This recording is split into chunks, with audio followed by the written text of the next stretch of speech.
అంటే ఈ పుష్పాలు మార్చడం అలాంటిది శనివారం ఆదివారమే. ఆదివారం రోజు మార్చామంటే స్వామివారికి అట్లనే ఉంటాయి. మళ్ళీ శనివారం వరకు శనివారం వరకు అలానే ఉంటాయి. అలానే ఉంటాయి.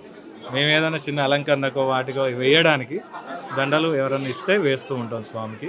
ఇక మానవ దేహం వలె ఉంటారు స్వామి. ఇది ప్రకృతి సహజ సిద్ధంగా ఆ స్వామివారి ఇక్కడ వెలిసారు.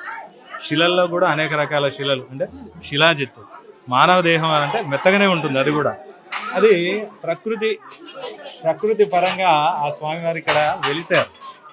సహజ సిద్ధంగా వెలిసారు. మానవ దేహం ఎలా ఉంటుందో ఆ స్వామివారి శరీరం అలా ఉండడం ఇక్కడ విశేషం. ఆ విశేషం అనేది చూడాలంటే అభిషేకంలో హారతి వెలుగులో మేము చూపెడతాం. ఈ హారతి వెలుగులో చూపించేటప్పుడు ఆ తన్మయత్వ భావం చాలా బాగుంటుంది.